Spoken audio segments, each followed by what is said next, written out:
Cette vidéo est financée par les membres de la chaîne. Cliquez sur rejoindre pour soutenir mon travail et bénéficier de toutes les séances sans pub et de 20 hypnoses inédites.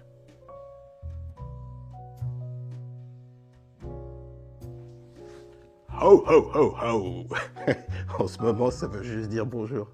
J'espère que vous avez déjà trouvé vos cadeaux de Noël, parce que moi, j'ai le vôtre. Et il s'agit d'une séance d'hypnose absolument merveilleuse. Je vous raconterai d'ailleurs une anecdote derrière cette séance que je vous offre en MP3. Et ça, c'est un cadeau qui va pouvoir vous suivre toute l'année. Donc, si vous êtes à un moment hyper éloigné de Noël, n'éteignez pas cette vidéo, elle est quand même valable.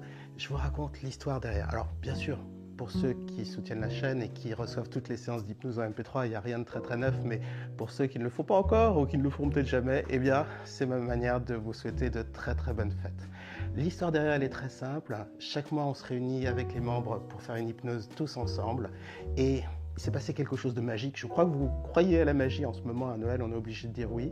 Et cette chose magique qui s'est passée, c'est que l'un des membres, peut-être Frédéric, peut-être Christine, peut-être Nicole, ou peut-être Laura, a une idée d'une forêt enchantée. Et les autres se sont mis à surenchérir et à donner d'autres éléments à la séance. Et ça fait une hypnose merveilleuse et un hypnothérapeute très très heureux parce que finalement après je n'ai plus qu'à suivre et laisser mon inconscient créer une hypnose de conte qui vous plaira quel que soit votre âge.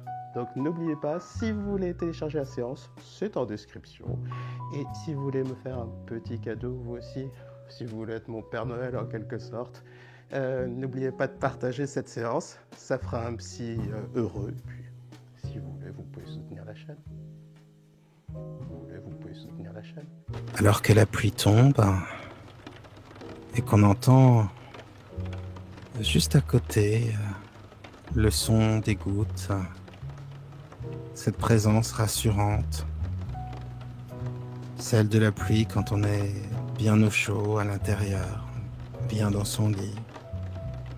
C'est un petit peu comme si on était dans un cocon à ces moments. C'est vrai, c'est tellement agréable d'être bien dans son lit et d'écouter la pluie tomber dehors. C'est aussi agréable de voir la neige tomber. C'est certainement cet écart entre l'extérieur et ce que l'on ressent. C'est comme si en voyant le froid ou l'humidité dehors, on était encore plus au chaud, au sec, bien. Ça donne même un sentiment de protection. Alors avec cet environnement sonore, pour le temps qu'il durera, commencez à fixer un point, peu importe lequel. Regardez-le avec un regard doux. Ce n'est que cela finalement l'hypnose. C'est s'autoriser la douceur, le recueillement, rentrer en soi en oubliant l'extérieur. C'est pour une fois baisser un peu la garde, simplement parce qu'on est en sécurité. Alors il n'y a pas d'effort à faire.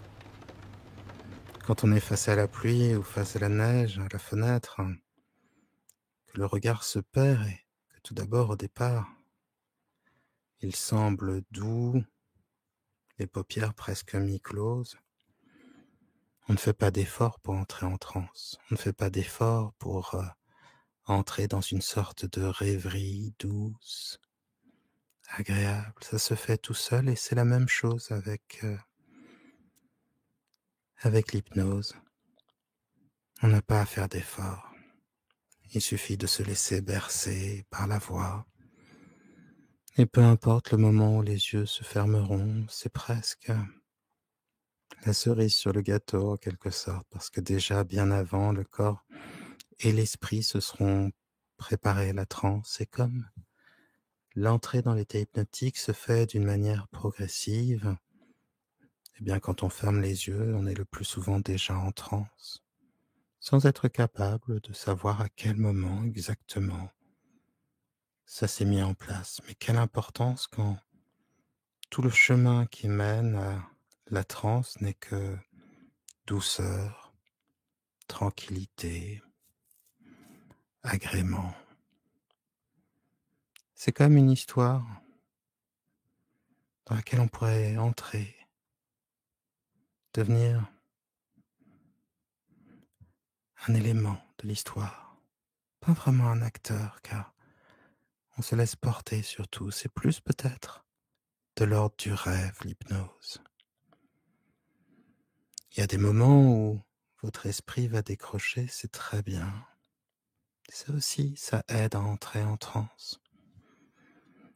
Quand une conversation est un peu trop longue, trop compliquée ou trop lente, quand une voix devient un peu trop monocorde, l'esprit se retire et rêve. Et là, pareillement, il entre en transe sans faire le moindre effort, tout en douceur, encore une fois. 5. Et pendant que vous entendez les bruits autour de vous, que ce son de pluie s'est calmé, eh bien, le corps déjà se prépare à entrer en transe. Il s'intériorise. Oh, c'est toujours très simple. Il y a toujours la respiration qui devient plus lente. Il y a toujours les sensations du corps qui deviennent plus précises. L'attention est une énergie et quand on ne la dépense pas à observer le monde, quand on ne l'use pas à trop réfléchir, eh bien, elle inonde joyeusement l'inconscient de ces images, de ces sensations merveilleuses.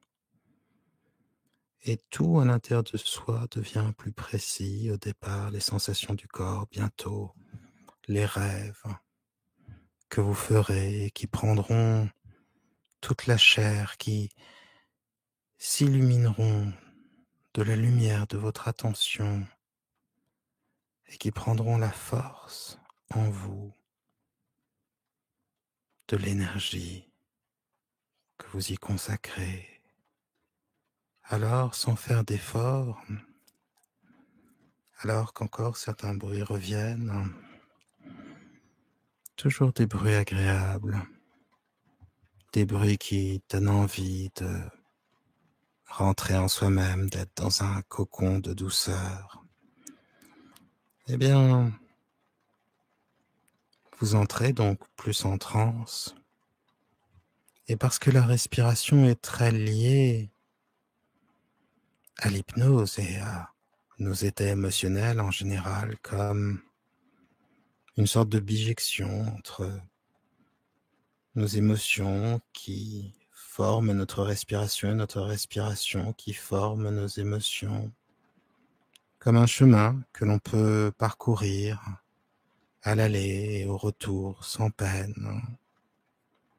Alors, pour donner une impulsion supplémentaire alors que les bruits nous entourent et apportent encore de la douceur à la voix et à l'ambiance, l'atmosphère, c'est quelque chose de si étonnant.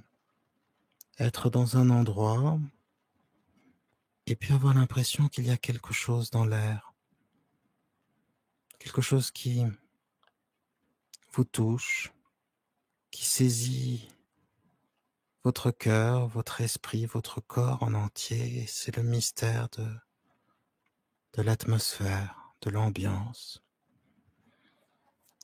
Un endroit joli, avec des couleurs chaudes, des matières confortables. Et tout de suite, il y a ce je ne sais quoi, de cosy, comme disent les Anglais, de gemütlich, comme disent les Allemands. Quelque chose d'agréable, de beau,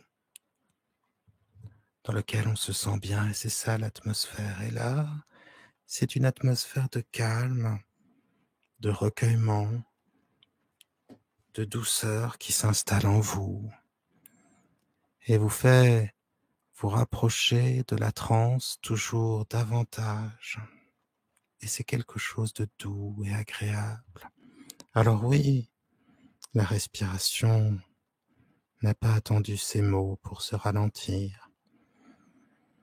Et elle est l'impulsion qu'il vous faut pour aller encore plus loin en transe. Alors simplement, comme un ultime effort, prenez 2 inspirations profondes. Puis, lâchez les amarres, lâchez le lest. Et laissez-vous emporter par les vents de l'hypnose.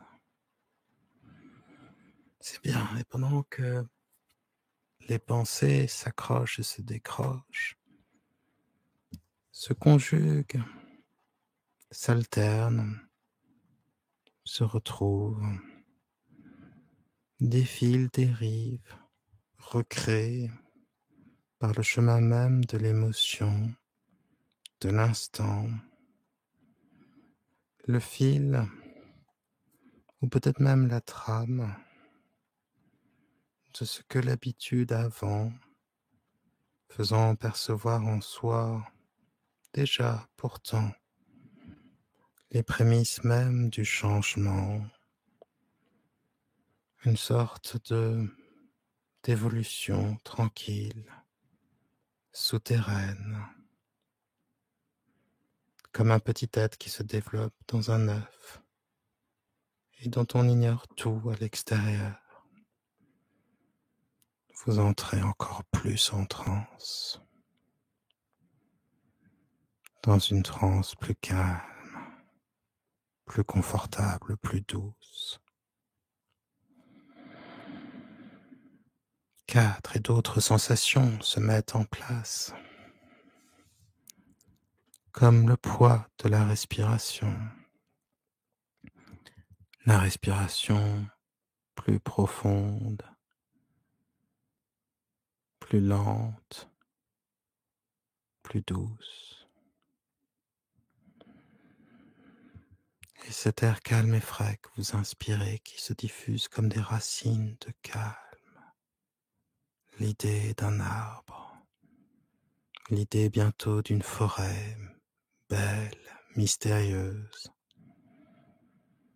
dans laquelle vous pourrez marcher et découvrir votre destin. Alors les sensations, 4 donc d'autres sensations s'installent. Le poids de la respiration, plus lourde, plus calme, plus profonde, mais aussi le poids des bras, des jambes, du corps entier gagné par cette douce et lourde immobilité, pour donner au corps le repos nécessaire pour que s'élève un esprit inconscient, une imagination, un rêve, plus léger, plus libre. Et dans ce même mouvement, l'esprit qui maintenant, à la légèreté du rêve, laisse au corps la possibilité de s'alourdir et d'entrer plus en transe. Alors le corps est lourd sur le lit, et le lit est lourd du corps sur le sol. Le sol lourd sur les fondations de cette maison, de cet immeuble. Un peu comme dans une maison de poupée, on peut imaginer, ressentir la maison, l'immeuble lourd dans une ville, presque comme si ce n'était que des jouets. Et plus loin, la ville centrée, ancrée sur la terre ancrée dans le système solaire ancrée dans la galaxie et la galaxie ancrée dans l'univers, tandis que vous vous ancrez de plus en plus en transe. 3. Ils ont été nombreux, ceux qui ont voulu donner un sens une règle, une loi au conte, qui ont voulu transformer l'un des plus absolus plaisirs de l'enfance en une équation. Et quand je dis plaisir de l'enfance, ce plaisir s'étend bien au-delà, car toujours en nous existe cette part enfantine qui trouve le même plaisir dans le conte, la même joie à observer le merveilleux, la magie. Et finalement, peut-être n'ont-ils fait qu'imposer leur point de vue à quelque chose de bien plus grand, de bien plus large. Les contes ne sont-ils, comme le pense cet auteur, qu'une sorte, qu'une sorte de rêve ou de détour pour donner à l'inconscient des enfants, encore une fois, des règles pour se protéger, pour avancer dans la vie. Ou bien, y a-t-il quelque chose de plus ultime? L'essence même qui compose toutes les autres histoires, et si finalement il était plus agréable de se perdre, d'écouter et de trouver la joie brute du conte dans sa complexité, d'arrêter de le découper pour simplement le vivre et retrouver cette formidable puissance, cette vibration que l'on ressent quand on vous conte une histoire. Il était une fois, et tout s'ouvre. Le passé s'ouvre, le merveilleux s'ouvre, la joie, la peur, tout s'ouvre. Et on voyage. Oh Dieu qu'on voyage. Alors pendant que les pensées s'accrochent, se décrochent, se distinguent, se rejoignent, se perçoivent comme autant de liens, de sous-liens, quand finalement de la narration reste l'essentiel, celle de l'histoire telle qu'on la vit, parce que un conte, ce n'est pas un écrivain, ce n'est pas un conteur, ce n'est pas un enfant qui l'écoute, non. Un conte, c'est tout cela en même temps et bien davantage. Un conte, c'est ce qui survit, ce qui est éternel, ce qui nous met en contact avec les pères de nos pères, de nos pères, de nos pères. C'est une manière de toucher à ce qu'il y a de plus humain en nous, à travers l'histoire, au-delà de l'histoire. Et c'est savoir qu'encore et toujours les contes seront racontés. Alors,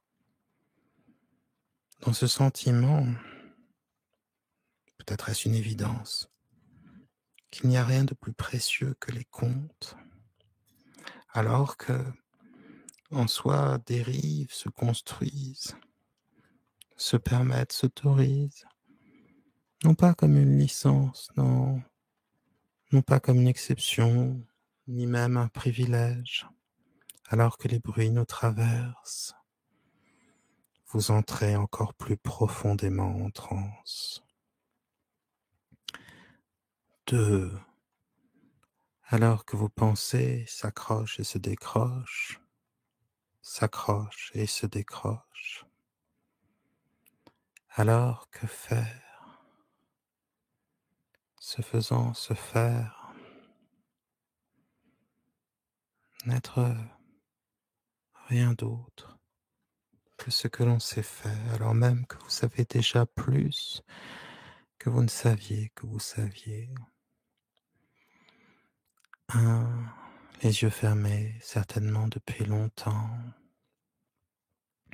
Vous êtes dans une transe agréable. et ma voix va vous emmener encore plus loin dans la transe, plus loin dans le rêve, plus loin dans les contes. Et simplement le temps, allié à votre respiration et au confort, à cette atmosphère que vous ressentez, tout cela va vous faire entrer dans une transe de plus en plus douce qui vous rapprochera toujours davantage du sommeil. Et pendant que se créent, se distinguent, se rejoignent aussi, comme autant de liens, comme autant de sens, comme si il n'importait plus finalement qu'il y ait une logique, une raison, un sens même au temps, à la causalité, peut-être même une morale parfois, comme si tout, justement, arrivait en même temps, pas d'une manière cyclique, non, tout en même temps, apporté à nos sens et créant d'un coup d'un seul l'évidence d'une expérience plus vraie que bien des moments de notre vie. Il suffit de donner davantage de force à l'imagination pour qu'il agisse, pour qu'elle agisse encore plus fortement que la vie et nos expériences elles-mêmes. Et c'est cela l'hypnose. Donner l'énergie à l'imagination, mettre, pour plagier ce slogan, et d'une manière très littérale, l'imagination au pouvoir. Alors, vous entrez encore plus en transe. Et j'aimerais maintenant que votre esprit inconscient vous fasse imaginer une cabane perdue au milieu d'une forêt. Combien de cabanes, combien de fois avez-vous entendu ces mots, une cabane au milieu de la forêt? Alors c'est pour ça, alors que les bruits nous traversent, que cette cabane peut se construire aussi facilement, créée par la magie de votre inconscient, à l'image de toutes les cabanes, de toutes les forêts, de tous les contes que vous avez entendus et rêvés auparavant. Alors les images, les sons, les sensations se précisent. Et là où il y a une cabane, il y a une clairière. Et là où il y a une cabane, il y a une cheminée et la fumée qui s'en dégage. Il y a peut-être aussi les animaux qui accompagnent la vie des humains. Un chien peut-être, un chat, d'autres animaux. C'est votre inconscient, le peintre. J'irai même plus loin, le créateur, puisque c'est lui qui crée pour vous cette belle cabane au fond des bois, avec cette atmosphère propre au conte. Alors oui, maintenant que cette cabane existe, maintenant qu'elle peut servir de départ à une histoire, maintenant que vous avez franchi, dépassé, aboli le présent, maintenant que vous vous connectez à quelque chose de plus universel, à une forme d'archétype, sans doute, partagé par tous. Et je ne sais si je crois à un inconscient collectif, mais en tout cas je sais que nous partageons tous une sorte d'alphabet, des émotions, des expériences, des histoires et des rêves. Comme disait Terence, je suis humain et rien de ce qui est humain m'est étranger. Alors oui, nous partageons tout cela parce que nous sommes humains. Il était une fois, vous, vous, à l'intérieur de cette cabane, où on se sent bien. Il y a le feu dans l'âtre. Il y a cette sécurité si bien décrite par Proust.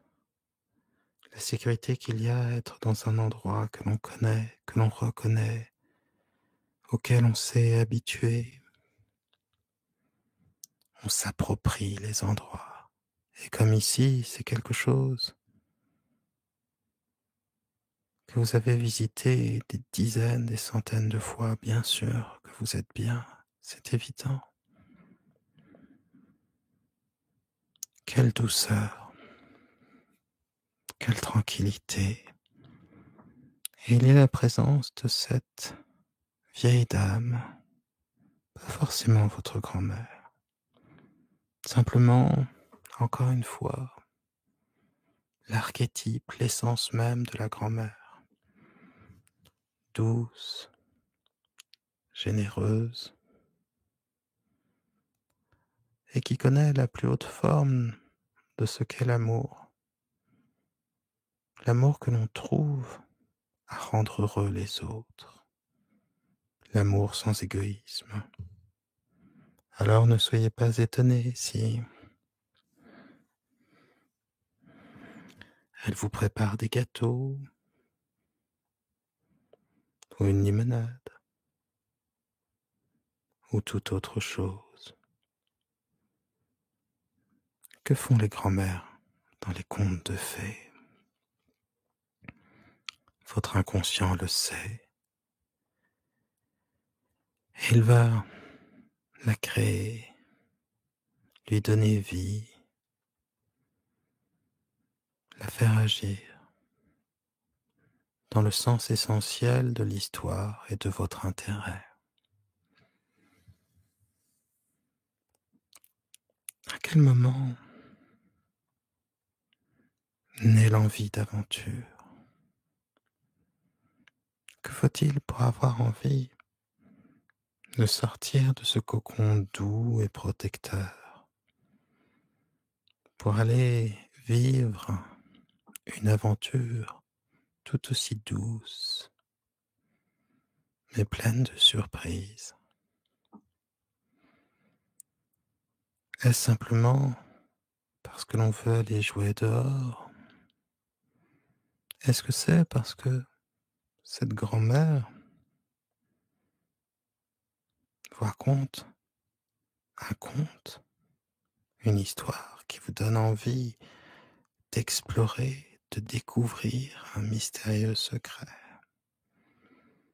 Est-ce simplement parce que le sommeil, ce soir-là, ayant juste pris un tout petit peu plus de temps, vous avez décidé de partir à sa recherche en vous promenant pour que la douceur de l'histoire imprègne totalement votre rêve? J'aimerais que ce rêve se déroule en été, pas très loin de la Saint-Jean, quand le soleil se couche tard, quand on a l'impression de vivre davantage car on reste à vivre, avoir du temps pour soi un peu plus tard. Les nuits de la Saint-Jean, illuminées de ces flammes, de ces grands foyers, de ces feux gigantesques partout dans nos campagnes, à la montagne aussi. Eux non plus n'ont pas été oubliés. Ils restent dans les contes. Alors simplement, prenez une bougie et sortez de cette maison. Vous n'avez pas encore besoin de l'allumer. Certes, le soleil commence à se coucher, mais il est tellement lent. Vous allez avoir du temps, vous allez avoir le temps de profiter de cette heure exquise pour plagier le poète, de profiter d'un crépuscule doux qui allie la chaleur du soleil, de la lumière et la douceur clémente de la nuit. Deux raisons pour que votre esprit soit encore davantage endormi, le corps aussi. Alors il suffit de marcher lentement et d'avoir le cœur ouvert à l'inconnu, ouvert à l'aventure, pour que celle-ci se présente à vous. On peut avoir simplement trouvé comme excuse d'aller chercher je ne sais quoi, des mûres, des fruits, ce que l'on peut trouver de bon cette période dans la forêt. Cela donne une excuse pour ouvrir ses sens, pour s'imprégner vraiment de cette impression de la forêt, percevoir la tranquillité des arbres, percevoir même que le temps passe plus lentement ici, ressentir la joie de se balader, la joie du corps dans le mouvement, la joie de l'esprit qui oscille entre la contemplation de la forêt et d'autres rêves et parfois même déjà le sommeil. Et puis à un moment, comme des sortes de couches que l'on soulèverait pour accéder à une réalité plus profonde, se rendre compte de la vie, des animaux tout autour de vous. Laissez son cœur palpiter et chanter au son des oiseaux qui, au crépuscule, chantent moins fort et donnent déjà à la forêt une impression de repos et toujours de douceur. Percevoir aussi nécessaire à une forêt que le sont les arbres. Percevoir les écureuils dans les arbres. Deviner leur cachette. deviner leur joie alors qu'ils se poursuivent dans les arbres, de branche en branche, mais déjà aussi percevoir leur fatigue, leur envie de retrouver leur refuge, et s'imaginer un instant être un écureuil qui s'entoure de sa queue pour s'endormir tout à fait. À quoi rêvent les écureuils? Et puis à un moment, croiser une biche, ressentir sa surprise, sa stupeur, et alors qu'elle vous regarde, se regarder presque soi-même. Mais aussi à ce moment-là, percevoir la grâce qui vous est faite, d'avoir en face de soi la plus gracieuse des créatures, se laisser émouvoir par sa beauté, son élégance, sa fragilité, sa douceur, rester muet face à tant de beauté et avoir envie juste après de se réfugier dans un silence intérieur pour accueillir encore davantage l'émotion de cette aventure. Car il y a toujours une aventure pour celui qui sait écouter, qui sait regarder, qui sait ressentir. Alors, continuez cette promenade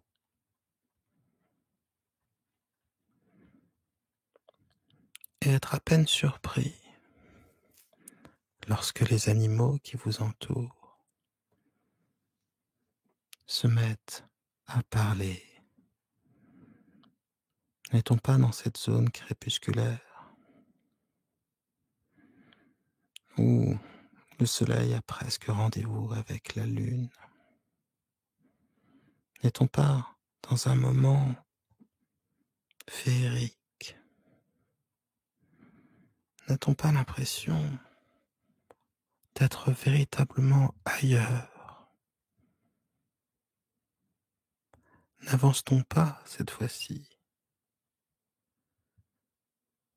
Ou plutôt, n'a-t-on pas cette impression d'avancer comme un spectateur plutôt qu'un conquérant? On rentre dans le rêve comme ça. On rentre dans la féerie, le merveilleux. Alors oui, ces animaux qui peuvent s'ajouter à votre rêverie, les animaux de la forêt, lapins, lièvres, sangliers et tous ces merveilleux oiseaux, pigeons ramiers, hiboux même, chouettes. Ils se mettent à vous parler. Alors bien sûr, ils vous disent qu'il y a, ou plutôt que ce que vous cherchez est là, plus loin dans la forêt, et que plus vous allez vous approcher du trésor, plus vous comprendrez le cadeau qui s'y trouve.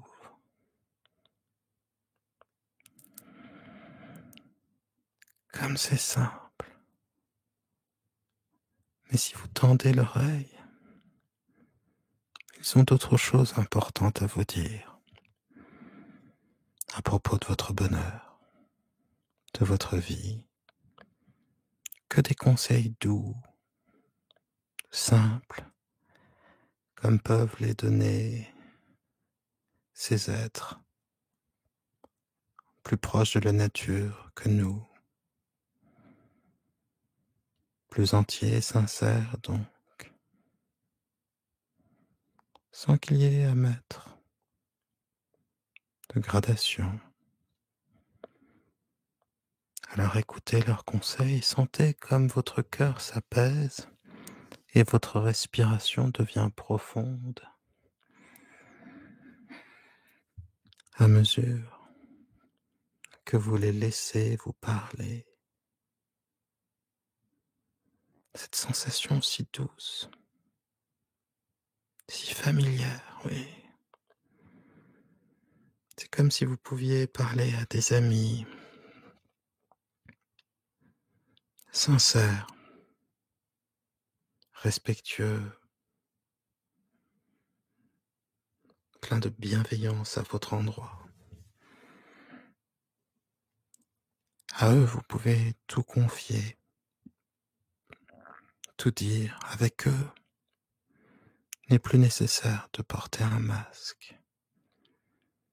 Et vous aimez être avec eux pour eux, mais aussi parce que vous pouvez être vous-même.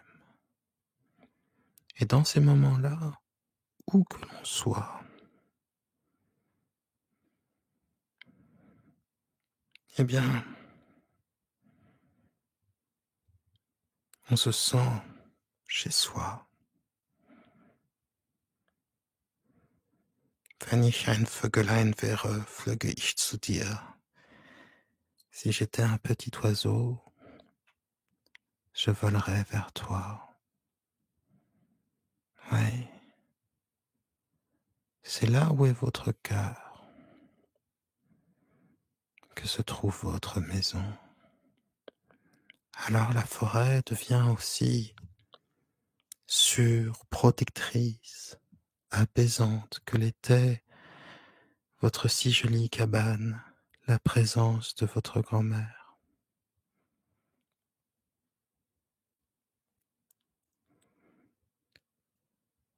Que sont ces petites lumières? Des feux follets? Des fées?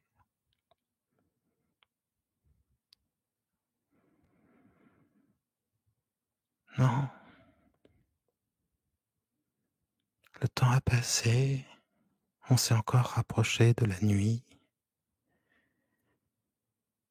et c'est le moment où les lucioles s'allument. Et lorsqu'elles s'allument et irriguent de beauté la nuit, deviennent des étoiles à portée de main, alors le cœur commence à se dire qu'il existe quelque chose de beau et qu'il faut simplement le cultiver.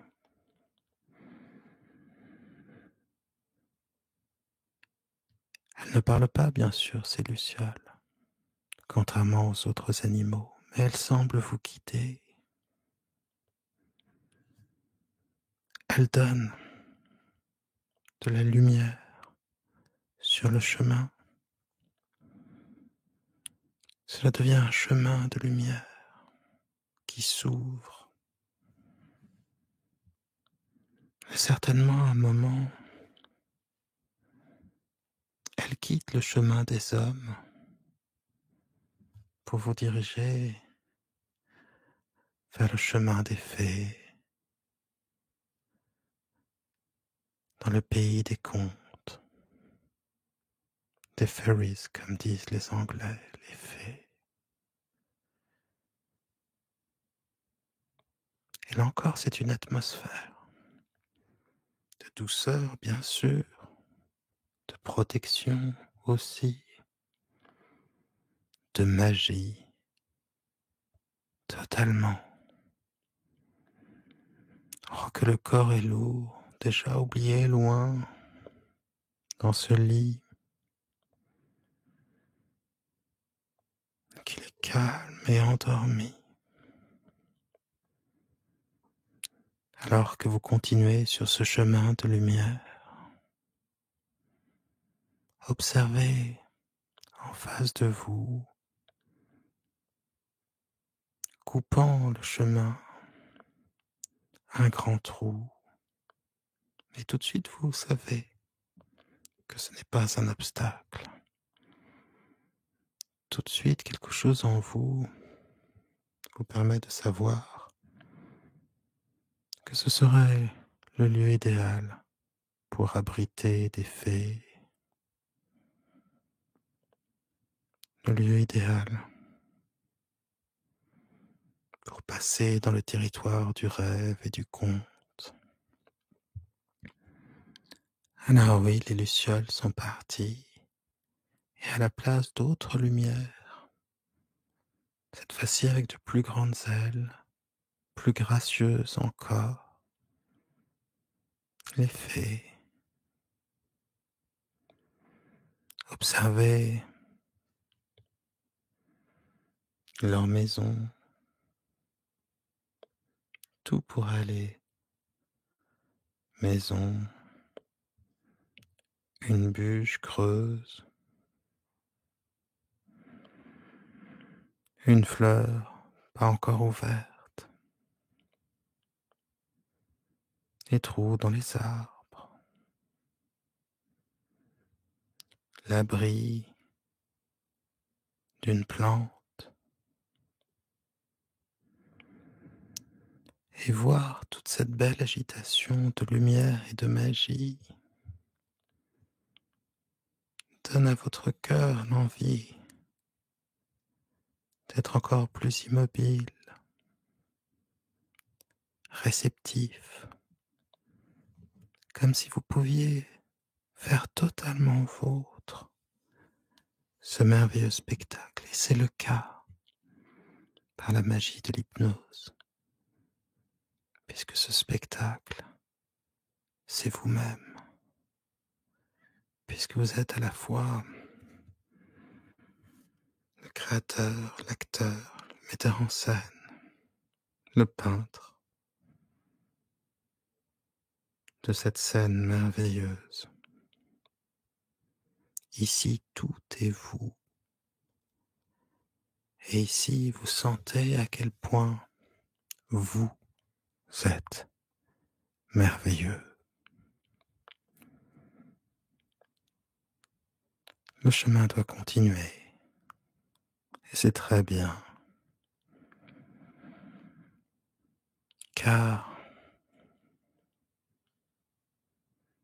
d'autres surprises vous attendent et vous sentez en vous quelque chose qui se transforme, qui s'approche toujours davantage du sommeil, mais surtout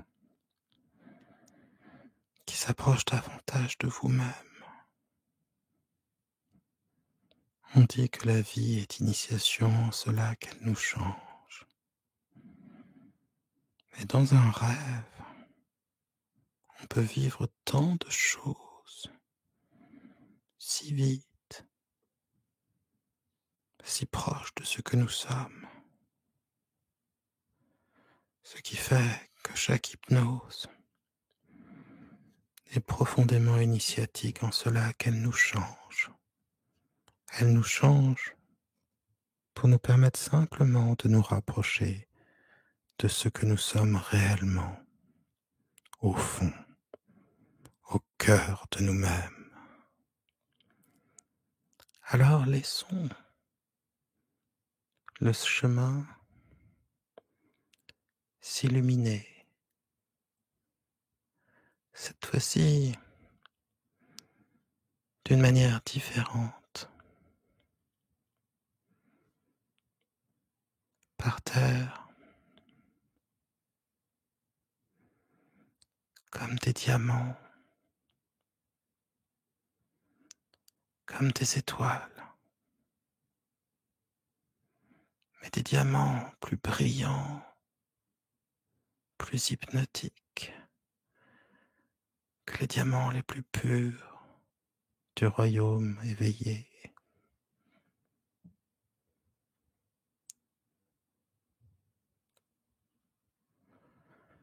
Alors vous avancez, l'esprit complètement empreint de la lumière de cette beauté de ce chemin qui ne peut mener que vers un trésor essentiel.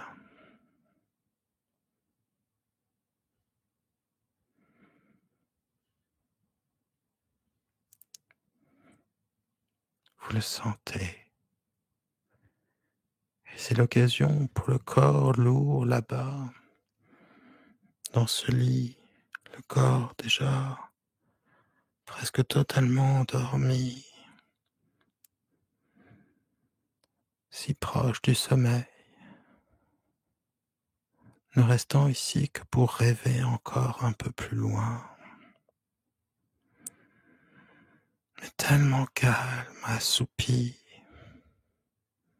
et dans le rêve même de la fascination de ces diamants sur le sol, de ces étoiles sur le sol. Eh bien, là aussi, l'esprit s'apaise, fasciné et empli de cette lumière. Il trouve là aussi le chemin du sommeil et du rêve. Allez plus loin. Fermez les yeux un instant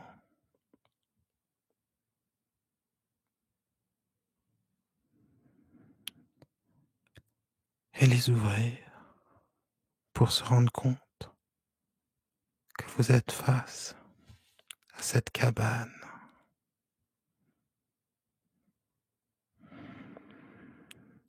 Avancez, ouvrir la porte,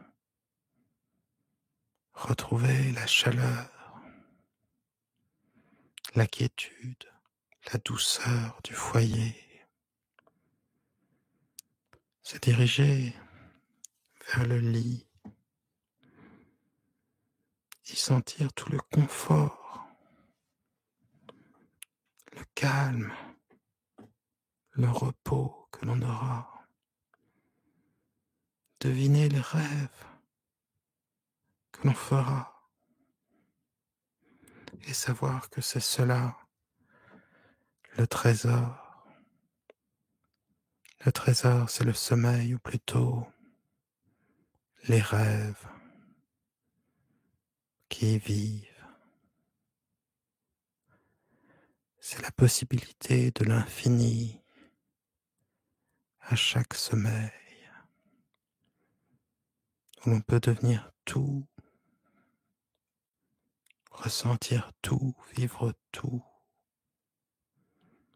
Et de cet infini, c'est le repos qui naît, c'est la liberté qui s'en nourrit, c'est la joie et la force qui se développent au sein de ce sommeil.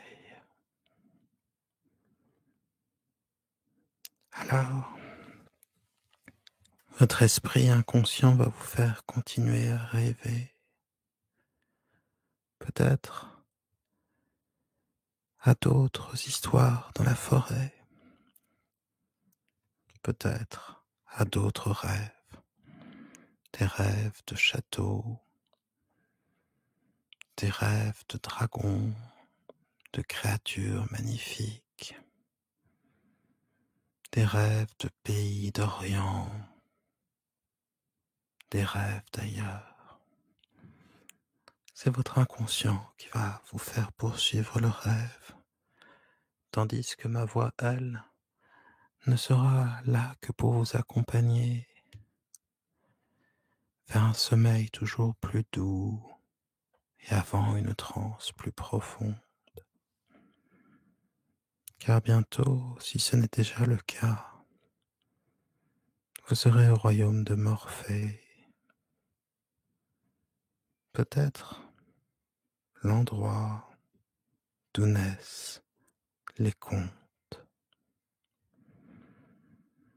Et te laissant porter par la voix, mais surtout par la douceur et le confort si présent du corps, bercé par la respiration. On se laisse porter, on se laisse aller loin,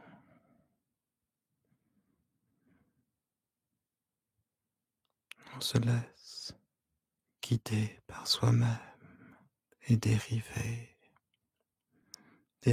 avec douceur vers le rêve, les filaments de rêve déjà présents, mais aussi ces rêves qui vont se créer en vous, devenir vous-même et vous apporter tant de sécurité et de bien-être. Alors, là où les silences se font, se créent, tout s'emplit du chant de l'âme, des images, de l'inconscient, de la beauté du rêve, de la surprise aussi, de la nature profondément polymorphe, de tout ce que l'histoire, le conte, le merveilleux apporte, des silences si pleins,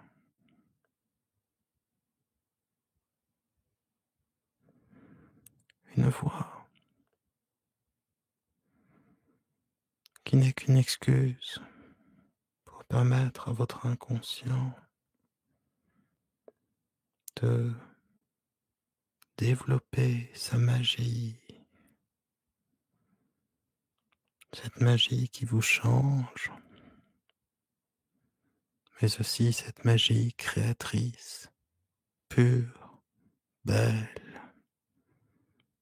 infinie, un puits d'inspiration,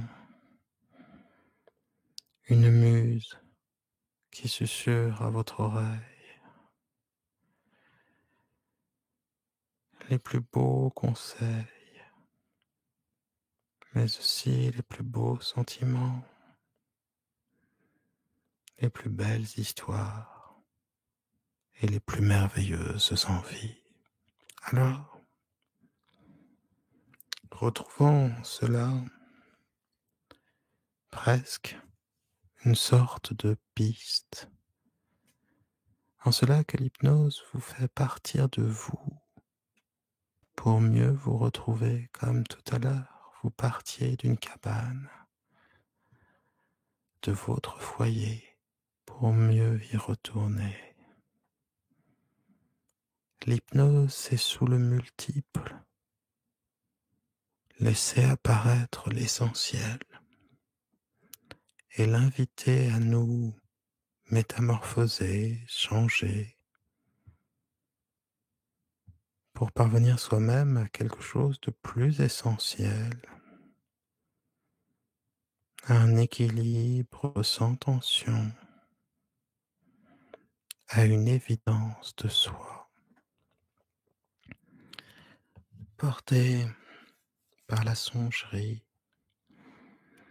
par la rêverie, par aussi cette autre magie, celle du sommeil, mais aussi celle du pré-sommeil, qui ouvre la porte, comme une sorte de sas plutôt, pour passer de l'éveil au sommeil.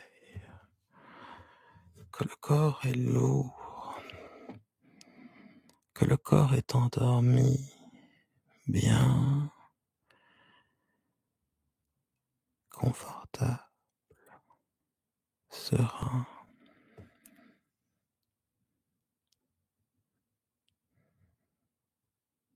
comme il est doux de le sentir s'endormir